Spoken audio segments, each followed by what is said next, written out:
What's up, everybody? This is the Ike Inspiration Podcast, and today I have a lovely guest named Katherine Lawson, and I'm on a mission to inspire as many people as I can.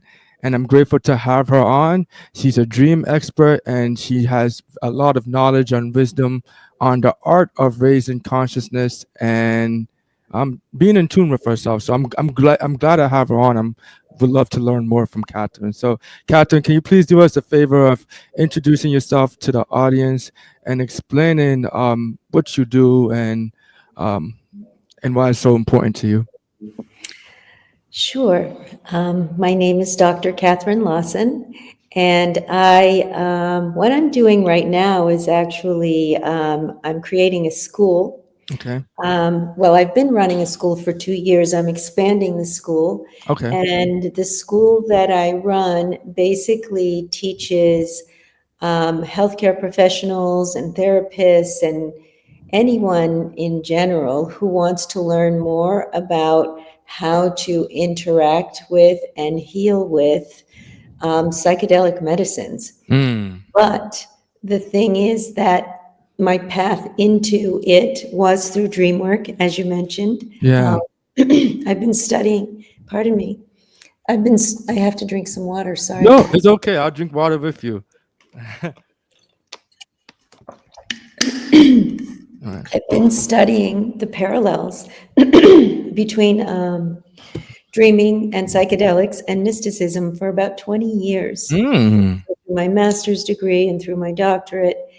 And within the past, I'd say 10 years, I started to learn that applying the same practices that you apply to helping people understand their dreams in Yeah. psychotherapy and in other ways also applies to helping people understand the visions and the psychedelic experiences that Mm. we have.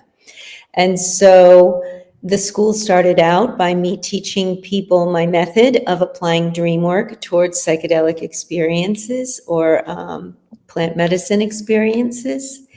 And now we're expanding in all kinds of directions, just basically following the idea that education is safety when it comes to engaging with plants and medicines that we had lost touch with or that we're not familiar with.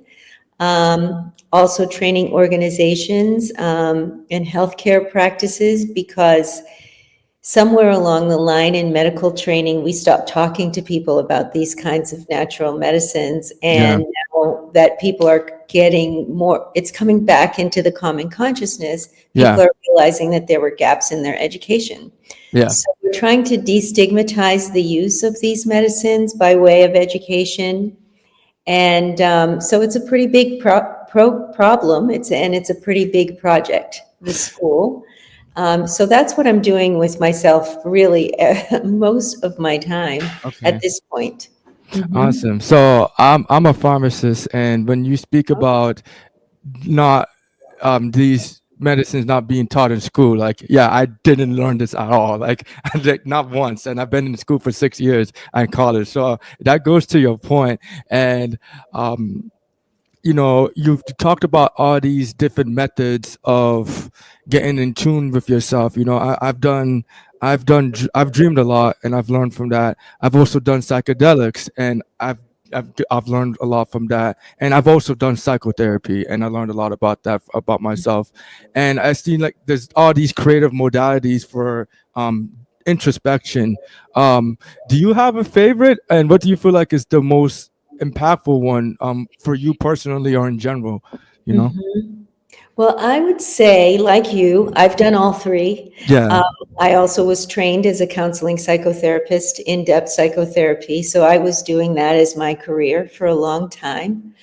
Um, as I got deeper and deeper into offering people dream work as a part of their therapy, I came to actually find it to be a bit more efficient in some Mm, ways, particularly with deep trauma, because the mm, dreams were kind of feeding information up to people that maybe with simple talk therapy would have taken a lot longer to come to the surface. mm, mm. So, and then the understanding that I came to have about the images that are found in the dreams and how meaningful it can be for people to get into relationship and understand that, Yeah. led me to apply those same ideas to psychedelic integration, to helping people make meaning out of these, really impactful experiences they have. My favorite will always be dream work. Okay. And Okay. it's because um, the dream work method that I practice is an embodied method where we revisit the dream state in something called hypnagogia. It's kind of like a state between waking and Okay. dreaming. And that's an expanded state of consciousness on its own. So you can sort of do Mm. the same kind of exploration that you do with psychedelic medicine without Mm. taking anything at all. Mm, interesting. So, yeah, I mean, of those three that you mentioned, the one that I most recently did, although it's not really intentional, was a dream. And I had a dream like 2 days ago that was very bizarre, and it was about it was about a flying baby, and I was looking up at the baby, and we were all in shock of how powerful this baby was, and I was like, wow, like why is this baby so like incredible? It's a weird dream. I don't know, but It's great. yeah, it's a very weird dream. It's like imagine a 3-year-old baby is the king, and we're all like bound down to him. But I started thinking about that and what that means for me, and it's interesting how creative and like surreal these dreams can be. Where do you believe these dreams come from, Catherine? Because they're incredibly creative compared to my real life. You know. Right, right.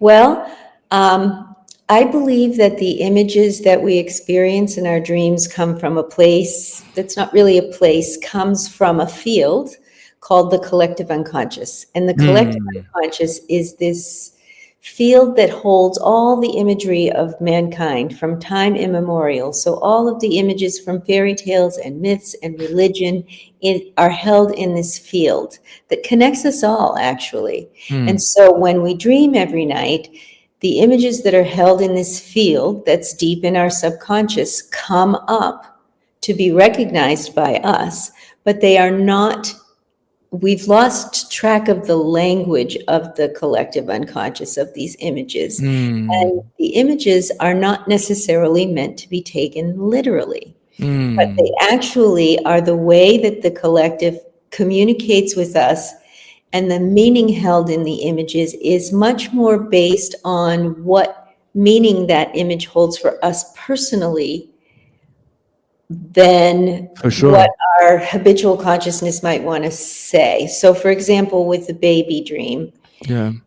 it could be tempting to just think that's a very bizarre dream, or that's, some baby that I know, or there's all kinds of ways that you could go about thinking about that. But Yeah. if I was to try and help you get to why on earth are you having this flying baby dream right now, Yeah. it would be more like, I would be more curious about, okay, when you think about babies, what comes to mind in your day-to-day life? Forget about the Mm, dream, like in your day-to-day life, what do babies mean to you? What words or feelings or thoughts do you associate with babies in your day-to-day life? mm-hmm. And then just give me one word. Innocence. Innocence. Innocence. Okay, so innocence. And then same thing, what do you think about when you think about flying? What are your associations to flying? Has anything come Power. up with flying lately? Power. Power, right. And then you said that this baby was like, give me some characteristic that you noticed about the baby or some other. Evil, sinister. Hmm? Evil smile, like a sinister. It's a sinister smile. I like to compare the baby to Stewie Griffin. I don't know if you watch Family Guy, but I don't. but Oh yeah, I know what you mean, that Family Guy. the So big-headed baby. yeah, yeah, yeah, That's yeah. how the baby looked like. Okay, okay. So Stewie Griffin. Yeah. Okay. When you think of Stewie Griffin, what comes to mind?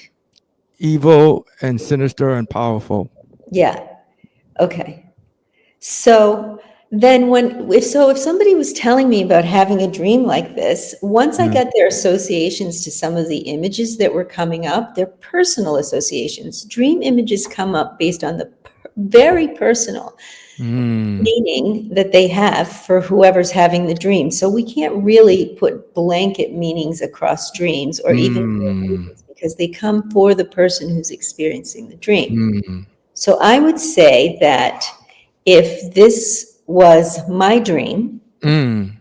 I would look at where are the concepts of innocence and power and evil. And what did you say about the baby? Smile, sinister, like evil Evil, smile. sinister. Yeah. Yeah. Yeah. So where are these things coming up now? Yeah. Well, it's this is actually interesting because I literally had a conversation with another person about this, and we had a deep talk about it. And if I'm being honest, I do think the baby represents some part of me, because I feel like I'm at this point in my life where I'm getting older. As I get older, I'm getting more powerful, but Mhm, I also feel like although I have a pure heart, there's temptations to use that power for evil.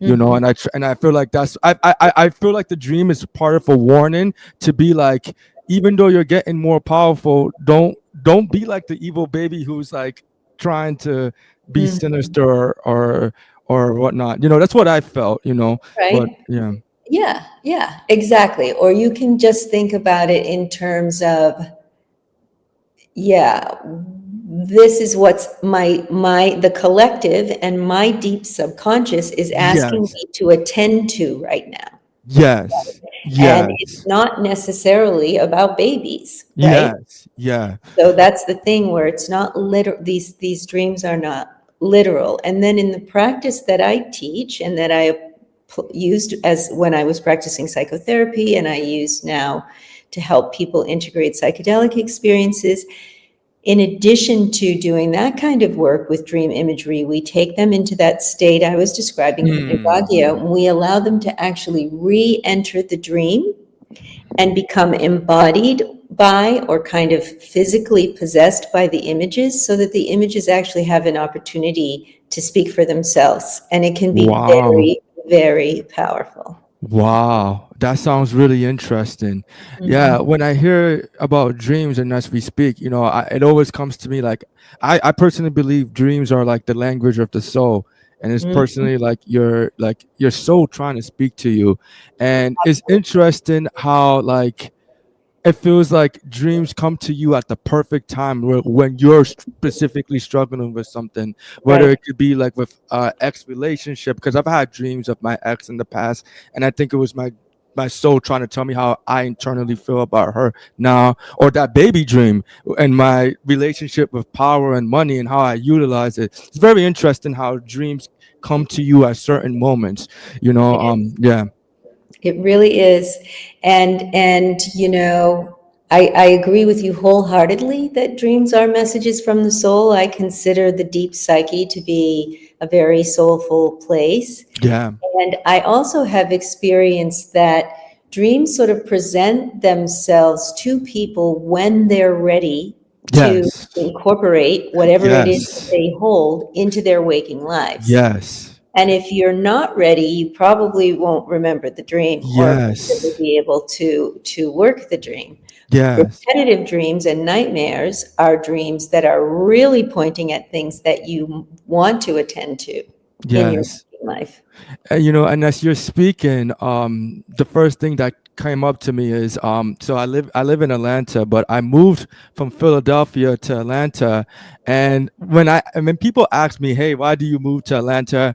I give them like the typical answer, like, hey, the weather is warm, like I like the people here, the culture's nice. But if I'm being really honest, because I just don't want to go real deep and spiritual and woo with people, it's because I had dreams and visions of being in here. Like several years ago, I used to dream about being in Atlanta, and I used to envision myself being in it. And I've always had a proclivity towards the city even before I was being there. So I just felt naturally inclined to move to the city. And it Yeah, just and since I've moved to the city, I have no regrets. I find myself happier. I find myself more creative. I find myself in positions where I'm doing stuff I truly enjoy doing. So I do think dreams put you in that position if like followed correctly, I believe. absolutely. Oh, dreams are, I don't know of a more limitless resource than dreams, Yeah, actually. I yeah, mean, every single man, woman, and child on the planet is doing it every single night, not for any reason. It's an incredible resource, and it's an incredible way of resourcing ourselves. We've just lost touch with it. Well, some cultures, right? Western yeah, culture. Some cultures yes, have lost touch with it at all and wake up every morning and share their dreams with their entire communities. But yeah. And I think the American culture lost touch with it, and we don't go like when we have day-to-day conversations, we don't ask, hey, what did you dream about? That would be so cool. Imagine that was a small talk conversation. Hey, what did you dream about? I would love that small talk, but no one's gonna talk about that.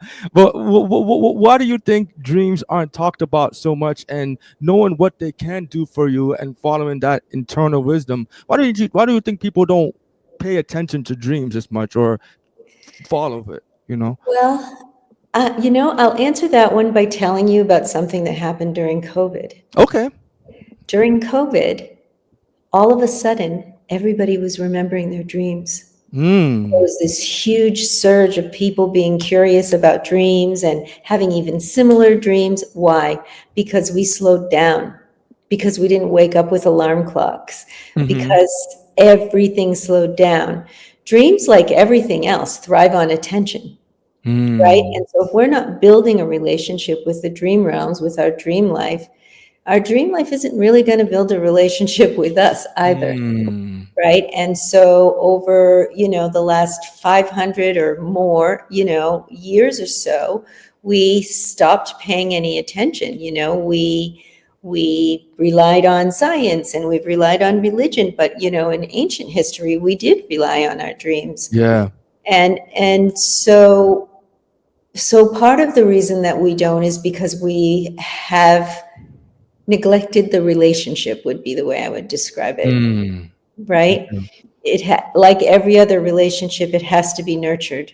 And when you Mm. nurture the relationship, it becomes very rich and Mm. something that you can rely on. So I think that that's a big part of the why, is that we just have neglected our relationship with the dream realm, and then we've lost the language and how to communicate and understand and make meaning out of it all. Yeah, yeah. You talk about a lack of attention towards dreams, and I immediately thought about that quote, where attention goes, energy flows. And Yeah, so yeah, I've noticed that when I've been more intentional about dreaming, whether I'm carrying a dream journal and just being intentional about recording my dreams, like dreams do become more part of my life. Now I can't really predict it or like psychoanalyze when they're gonna happen, but I do notice that when I put more attention towards it, the dreams do happen. Um, absolutely. and so you mentioned, but American culture, our culture doesn't really, well, at least the culture I'm from doesn't necessarily value dreams. I'm curious, do you know other cultures that are relevant today or outside of America that really like prioritize or appreciate dreams? Yeah, I mean, I can't give you the exact names off the top of my head, and they're Yeah. difficult to pronounce, but there's lots of indigenous cultures Mm. and communities, for example, in the Amazon in in Central America, and actually lots of African, all over the continent of Africa, there's Yeah. lots of indigenous culture that Yeah. relies on dream for wisdom. Yeah. Yeah. Yeah. I mean, it's Yeah. really, and actually, even I'm not too sure about Hinduism, actually, although there is dream yoga. Mm. The Chinese rely on their dreams, they look at their dreams. I mean, it's very Western, actually, Yeah. that we've sort of just, you know, Stopped. Yeah. rely. Yeah. I And mean, the thing is, yeah. here's the thing. The thing about dream wisdom is that it's ours. Mm-hmm. We don't have Yes. to rely on anybody else for it. We don't have to Yes. pay anybody else for it. Yes. No one else becomes enriched by it. Yes. And so it doesn't actually go hand in hand with capitalism. Yeah. Think about That's probably what it is. Just at least here, it. it's not making anyone money, so why bother? That's probably yeah. And But, yeah, but it could. it It could. could. Sure. Think about, I mean, there have been incredible inventions that For came directly sure. out of people's dreams. Yeah, for sure. Yeah, I know there's been a lot of great paintings and arts and whatnot created from dreams. And I like that you mentioned it's free and natural. That's why I love dreams because yeah, Yeah. it's free. And I also like that you mentioned it comes from you, and I think life can get really confusing when there's just so many different sources trying to get your attention, i.e., social media, i.e., your family telling you or your parents telling you what to do, i.e., maybe your spouse is telling you you need to do this, and they could be all conflicting narratives. And sometimes it's like, hey, what do I really want to do? And I think that question is easier said than done to figure out, but dreams really give great clarity on that, you know? Right. Yeah. Exactly. Yeah. Yeah. It's super empowering when you realize that everything you need is there within you and within the collective, Yeah. right? I Yeah. mean, I have seen people overcome incredible things as a relationship of being in as a result, excuse me, of being in relationship with their dreams.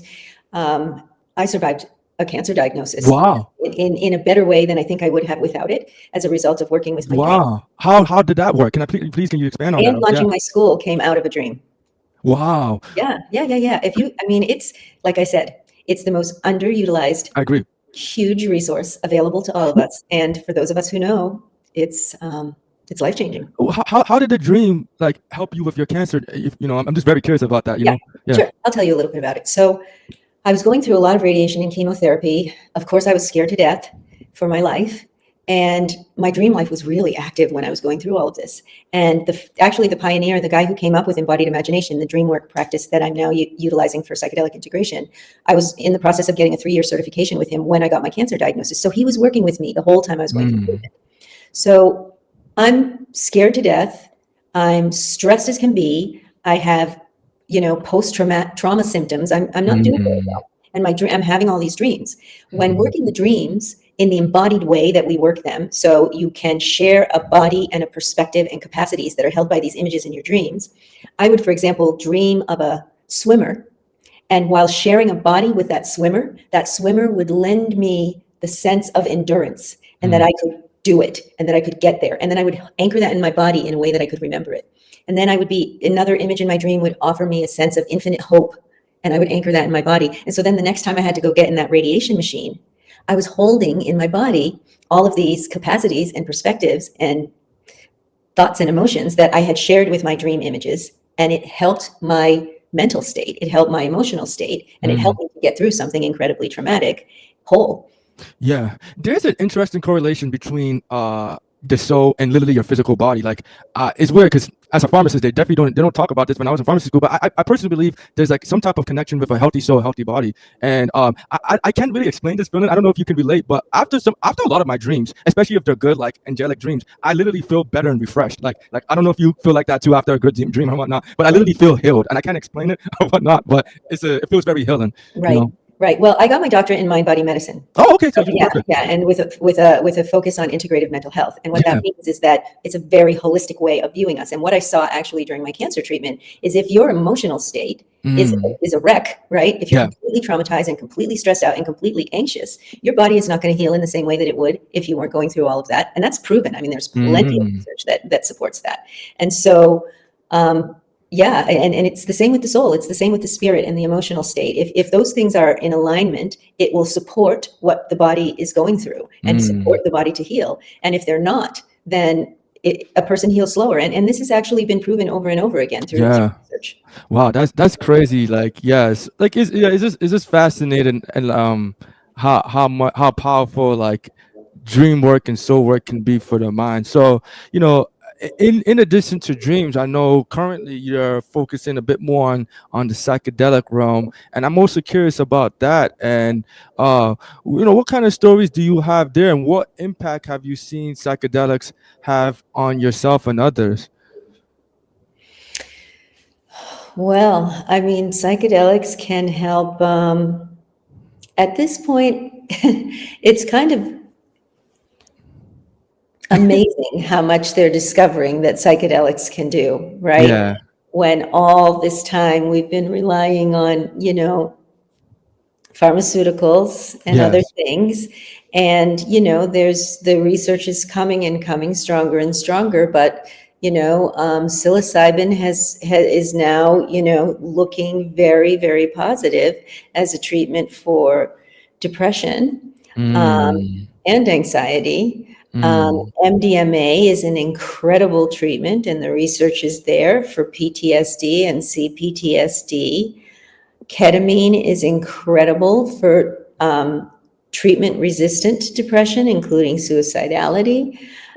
So there's all kinds of things, and I think we're really just touching the tip of the iceberg. There's Mm. an African plant called iboga that Oh, okay. has proven to be just incredibly good for addiction, including addiction to opiates. But now they're also finding that it heals traumatic brain injuries, which is, Wow. yeah. So, yeah, I mean, it's just so vast and so broad right now what they're Hmm. discovering about these medicines. And I say discovering because in a way they are, but in a way it's like this has always been. Yeah. We're just kind of rediscovering it or remembering it. Rediscovering it. Yeah, I think that's a lot of life. I think we already know a lot of the answers. We're just rediscovering it. But Right.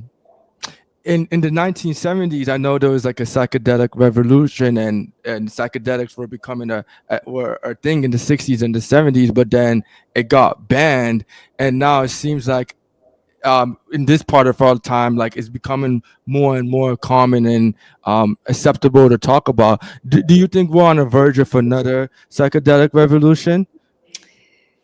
I hope so. I do, but I also know that we have a really great capacity to mess it up. So, and one of those reasons would be greed, right? Yeah, And another one of those reasons would be not respecting sort of the indigenous roots that yeah, these medicines lie in. I think that education is going to really be important. Right now, big pharma is certainly trying to get in on this field and is deeply invested in this field already. And there's this whole concept of, legalization and then decriminalization. And it's sort of, mm, who gets access and who doesn't. And do you have to go through an MD and a pharmacist in order to have access to these medicines that are plants and have been around since the beginning of time? So it's really kind of the Wild West out there with it, yeah, yeah, particularly with regard to accessibility. And there's still a ton of stigma. There's still a ton of people that think if you take LSD, you're going to go out and jump in front of a bus or something, which is, yeah, it can be true, but it's like the tiniest minuscule, yeah. It's not common, a you lot of know. these medicines are safer than a lot of the medicines that we have available to us now. Yeah, so as a young African male in America, I've never drank, I never smoked, I don't do any of that stuff. I guess the cool stuff.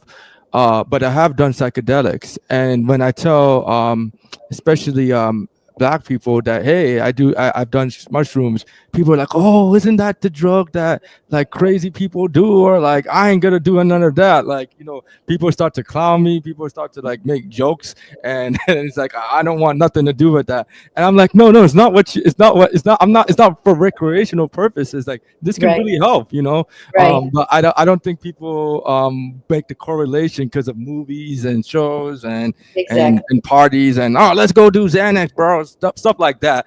right, Yeah, yeah. So right. Yeah, exactly. Yeah, we have a long way to go, but it is important to delineate the differences between therapeutic use and recreational use, and both have a place, but the therapeutic use actually, I mean, for me, I feel so strongly about how important it actually is that in certain communities that do struggle so much with mental health and yes, haven't traditionally sought out, conventional support like talk therapy or whatever, that they do come to understand. And some of that stigma is removed because it can be really accessible, it can be affordable, it can be efficient. I mean, there's just a lot of reasons Yeah. that we need more understanding about what's available here. At the same time, like for example, psilocybin, except for very few places, isn't legal, so you can't really go around prescribing it, right? Yeah. You have to be very careful how you talk about it. hmm And I'm glad that you mentioned this because I think the conversation is important because unfortunately, there's just a lot of people who are going through depression. You know, I'm blessed enough to say it's not necessarily a part of my reality, but you know, stats do show that the rate of depression is increasing. And, you know, when we talk about certain solutions, you know, there's talk therapy and then there's antidepressants. But when it comes to talking, like I feel like there's only so much talking you can do that for certain people that can bring some effectiveness. And then my own personal experience with antidepressants, not necessarily someone who consumed it, but as a pharmacist who's depressed, I would notice that everyone who come back for antidepressants didn't necessarily feel differently. They just mentioned that it numbed the feeling, but it didn't really take away what they were going through. So for me, antidepressants when I was working as a pharmacist and I write it didn't even seem that effective. So I'm like, I think even if psychedelics work for you or not, at least is another option or something that can give people hope, which I think is important. You know? Exactly. Yeah. Exactly. Yeah. I mean, I try and be really careful. I mean, about saying that the conventional SSRIs and different kinds of antidepressants don't work. Yeah. I just don't know that they're the best option for everyone. Yeah. I think that almost any medication will work based on just the placebo effect alone, right? hmm So there's that. But there's a lot of side effects, right, that come hmm with a lot of these medications that really aren't. Including suicide. I'm sorry, Sorry, including suicide. Like, including which suicide, is kind of lower ironic. libido, Yeah. zombie-like behavior, all kinds of Yeah. things. And when you start to hold some of the more natural medicines up against that, they can look pretty favorable. And there is Yeah. a very Well, severe issue in the United States and here in Europe where I am with mental health and depression and well, anxiety. yeah. I mean, I know, and like, y- and I definitely agree with your take that because you know some people have taken antidepressants and I've known like this. I wish I figured this out about it later, but I remember when I was working in pharmacy school and when I first was introduced to the topic of antidepressants and then they presented the side effects and it was potentially suicidality. I was super confused. I'm like, how? Why would you can do antidepressant, but that's a call? You know, I'm like, so isn't that like the opposite of what is supposed to be done? Like, you know, I don't know. I remember just learning about that, and I was very shocked to learn about that being a potential side effect. Mhm. But yeah, there's all types of good work, and I know you mentioned with psychedelics, that there's an increasing amount of people becoming aware of it. Have you had any personal revelations or stories with yourself where you've seen like incredible transformation, Catherine? Um, yeah, I would say MDMA, therapeutically applied, has done some incredible, has helped me a lot Mm. in my life, and actually quite later in life. Within Mm. 5 or 10 years, I was still carrying some kind of core wounds as a result of my childhood or something like that, Okay. that I was able to address while under the influence of MDMA, that I'd never been able to address while in talk therapy, which I also, of course, had to do tons of during my life as a result of being a therapist. Mm.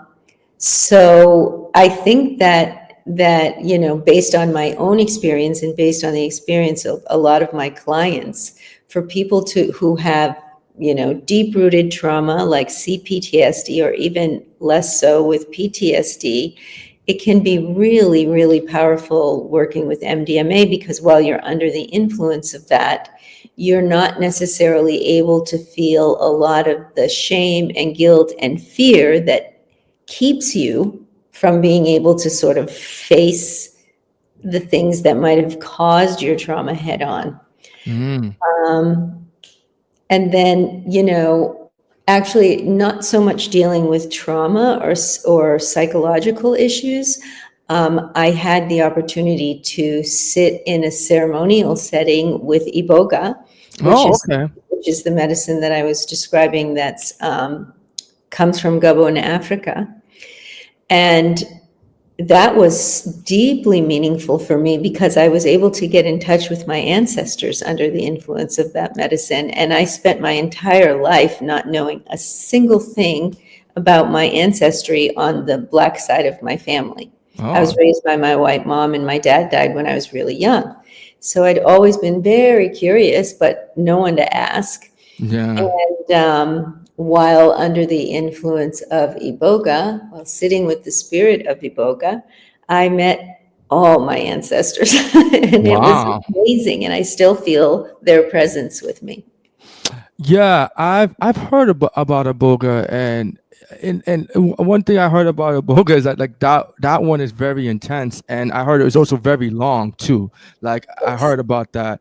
Yeah, I Yeah, heard like it I goes don't for a long recommend time. it. I'm not recommending anything. Let's be clear. I can't, I don't. I can share a story, Yeah, right? Share what I've heard and share what I've done. I can't recommend to people that they do something that's illegal. sure. But Iboga in particular is one that I would not recommend to anyone. Okay. Um, I'm so grateful that I did it. I might Yeah, do it again, but I can say that it's a very intense experience. It is not for everyone, and yeah. it does go on for a Yeah, yeah. very long time. I've heard, yeah. Yeah, I've heard, but that is interesting. So, when you're doing when these psychedelic therapies are being performed, one of the things is like, because I feel like some novices or just some beginners or just anyone might be scared to do this by themselves, understandably so, like, because they don't want to go crazy or whatever stereotypes they have in their hand. So I know an important part of that is your guidance and your assistance.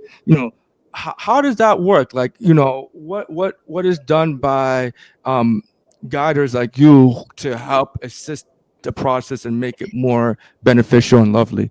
Well, to be clear, I actually am not a psychedelic guide. Oh, What my I bad. do is I teach people to how to help people prepare for a Okay. psychedelic experience. Okay. So that matters a lot, actually, Yeah. the sort of intention and the mindset that you enter into one of these experiences with. It has a large effect on how it goes. Not that we can ever really know how it's going to go or control how it's going to go. Yeah. And but having the right mindset and being well prepared and understanding what you're getting into, and whether, which medicine it is that you want to interact with, and what things might be contraindicated with those medicines. There's all kinds of things that you should learn and know and be educated about and think about before you go into an experience with one of these medicines. So we train therapists and other people how to help people prepare. Mm. Then we help people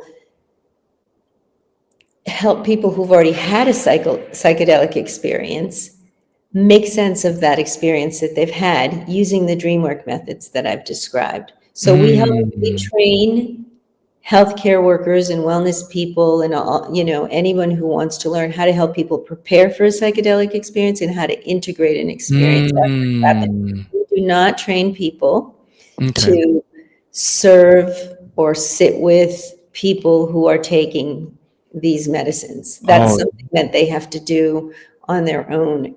And again, in many cases, it's illegal, but what we are sort of openly in acknowledgement of is whether these medicines are legal or not. People are interacting with them. Yeah, yeah, And so they deserve to do so in a safe way and in a yeah, way that, isn't too disturbing to them. And so we train people to help them on either side of those journeys.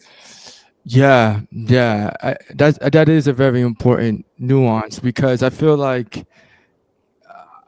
I remember when I was doing my research about this because I was very skeptical at Mhm. first, but honestly, what made me actually want to do it was that I don't necessarily pay attention to what people say. I pay attention to what people do or are becoming. And I personally noticed that everyone I personally knew who was doing psychedelics, they were really happy people. Like people who tell me, oh, who talked about doing alcohol or drug, I've noticed they had like a lot of going in their life, or they may not be as happy or successful in some way. But the people that I encountered, they seemed very happy and nonchalant, and so I was like, okay, I kind of want to see what that energy is like. And I remember speaking about psychedelics. And I was off when I first was doing my research. People were telling me about the importance of time, place, and intention, and how you really want to set that mood. And it seems like that's what the dream integration helps with, right? Right, right. That and so much more. In our program, we train people how to help people prepare for and integrate 8 different psychedelic medicines. But I want to go. Wow. I'm going to circle back around to something else you said, which is that a lot of people are scared, and that you were kind of Yes. scared. When Yes. I hear that, the first thing I think is good, Hmm. and the reason why is that that's respectful. Yes. I think we have to approach these medicines with respect. Hmm. And sometimes a deep amount of respect can feel like nerves, right? Can feel Yeah. a little bit like scary and make you do your homework, right? Yeah. Make you make sure that this is the right time, because a lot of people will come at it like in a rush, like, I'm just going to do this right now. Yeah. It's like, well, what's the rush? Because these medicines have been around since the beginning of time and they're not going anywhere. Maybe you Yeah. want to make sure this is really the right time, right? Yeah. For you. So, Yeah, I know. I appreciate you mentioning that because I remember when I was studying this, I was studying it for days because I was just very skeptical, but I was also scared. But I also felt very compelled and like I needed it. And so, I did all types of research. I watched podcasts. I listened to doctors like you, and I learned how much mushrooms you should take. What's a lot? What's a heroic dose? What's like, what's a safe dose and whatnot before really diving into it. But I do think that's a really good way of looking at it because if you're not scared, you're probably just not respecting it enough or acknowledging what it could do for you. right, Yeah, right. yeah, yeah. Right. And another thing that I don't know if I've said, because I do tend to emphasize all of the positive aspects of it, is that they're not for everyone. It's not for everyone. Mm. It's really not. And certain medicines are not for some people, but yet another one is really good for them. So for those, yeah, because that's actually a good point. Like, yeah, I would agree with you. Psychedelics are not for everyone. For what are the type of people it may not be for, or what do you feel like is a sign like you probably would just it's just no point doing this? Right. Well, I think, well, first of all, there are certain psychological diagnoses that don't tend to Hmm. handle it very well. Okay. So bipolar, Hmm. schizophrenia, there's some of the diagnoses that they just don't manage it very well. Oh wow. Actually, just people who are highly neurotic can tend to Hmm. struggle with it. And so Hmm. it's not impossible to interact with them, but it is important to prepare and get yourself into a good position, because otherwise you can set yourself up for a more difficult experience than you might want. Sometimes you'll have a more difficult experience than you might want, no matter how much you prepare, because Yeah. that's what the medicines have decided that it's Yeah. time for you to look at. Yeah. But so those are some of the things. When somebody expresses to me a very profound sense of fear, and yet a sense that they should do it because they want to face something or whatever, right? Yeah. They want. I usually will encourage them to wait, Hmm. because why not? Why not wait? Mm-hmm. It's Mm. really important to understand what the rush is, you know? Mm. And so, for most people, it can be, in my experience, in the countless people who I've talked to who've been through some kind of psychedelics or another, it can be incredibly helpful, but being prepared and having somebody to help you integrate what happens afterwards can make all the difference. A lot of the people who I've seen who did not have incredibly good experiences, or experiences that were easy for them to um, function really Yeah. afterwards, are those who did not have adequate preparation or integration, who did not know what they were getting into, who were not, who there was something in their life or something that they were taking that was completely contraindicated by the medicine that they chose, right? And so it's really important to do your homework. Yeah, that's actually a good point. I really like that. So I'm curious with those people that who necessarily didn't have a good time, or it was a bit on the scarier side. Perhaps what did that look like, or what was that trip like? You know what I'm saying, or what was the reports on that?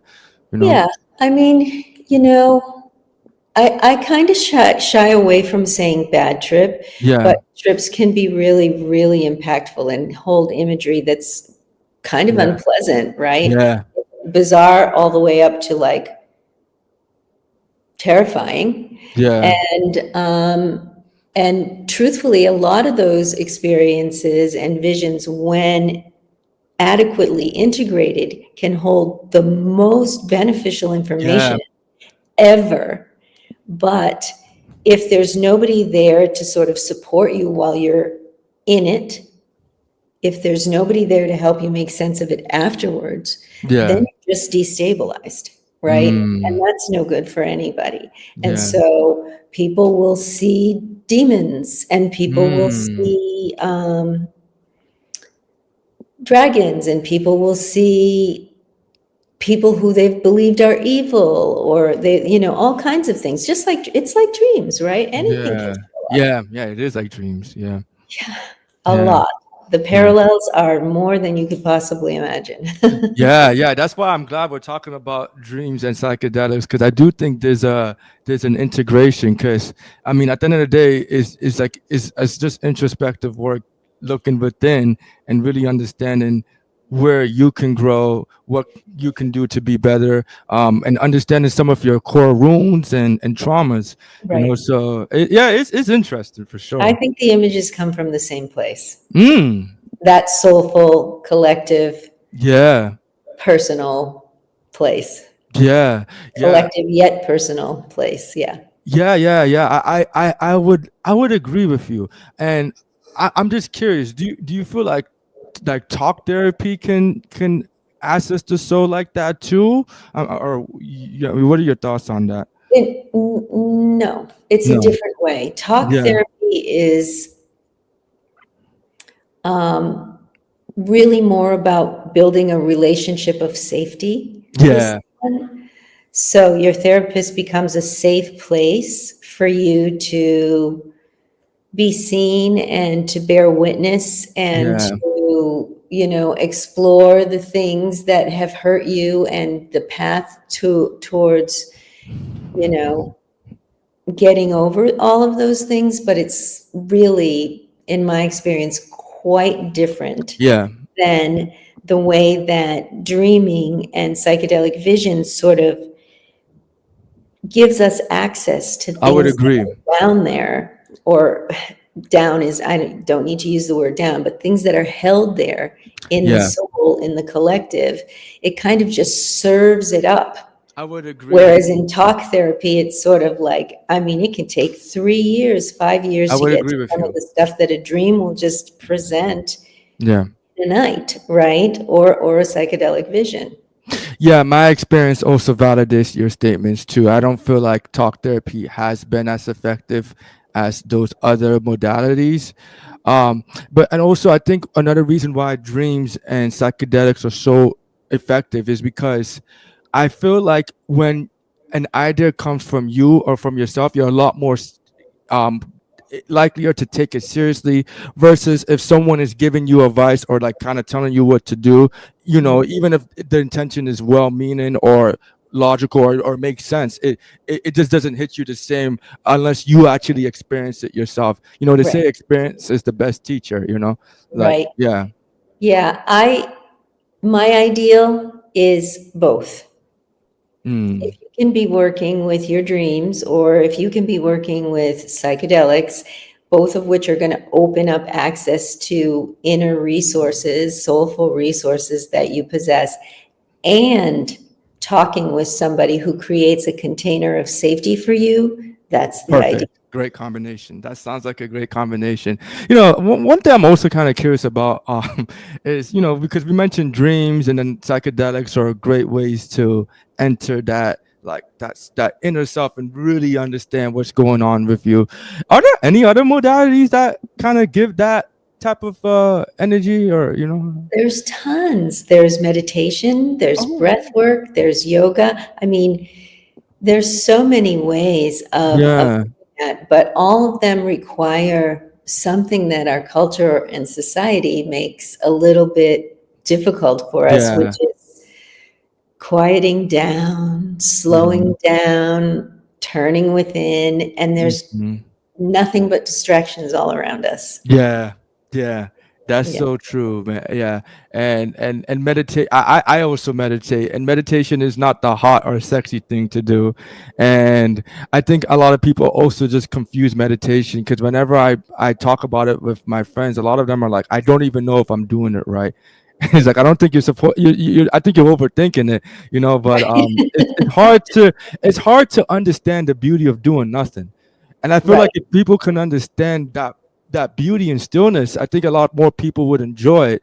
But it sounds like what's so fun about doing nothing? I'm just standing there. Then that's Right. your mind running, and then it gets confusing. No, you're supposed to just yeah, Well, then we're not producing, right? exactly, yeah. That's a whole nother conversation, isn't Yeah.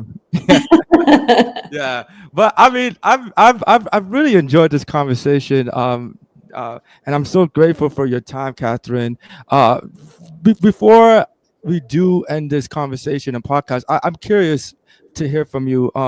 What do you feel is one belief you are currently on learning? Wow, that's such a good question. Um,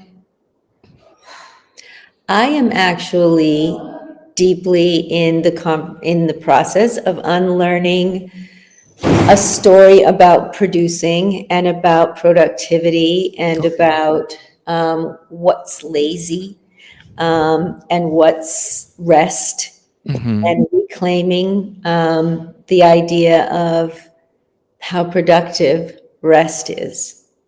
And so I'm unlearning ideas about busyness and, yeah, just moving all the time and having to produce all the time. Gotcha. So you feel like rest is actually a lot more productive than people think, and we don't give it enough credit. No, or enough time. Yeah. I think that mindset is taking years off of our lives. Wow. Wow. Interesting. Something we will all have to And rethink. as I'm getting older, I'm not in the business of taking years off. I want to put them on. So, Yeah, yeah, yeah. Okay, yeah. Just power and rest. Well, I'm definitely glad that we had a conversation. I've learned a lot about inner work and dreams and psychedelics, and I'm grateful for your time, Catherine. For anyone who would like to connect with you or perhaps join your school, how can people do that? well, currently they could go to www.awakenthedream.co, not .com, but very soon, at the end of the month, we'll be relaunching as the schoolofpsychedelics.com. And so Oh, people can find all of the work that we're doing there. And I love hearing from people, and we're going to have so many interesting new offerings available, retreats all over the world. There's all kinds of things that people can do Hmm. if they want to interact with my work. So I hope to hear from anyone who hears this and would like to follow up. Awesome. Well, thank you, Catherine, for your time. Thank you for everyone who took their time to watch. And remember, the future belongs to those who believe in the beauty of their dreams. Thank you. Yes. Yes. If you enjoyed this conversation, feel free to write me a review on Apple or Spotify and subscribe for more content. I'm on a mission to inspire as many people as I can, and your reviews will help me reach a wider audience. Thank you.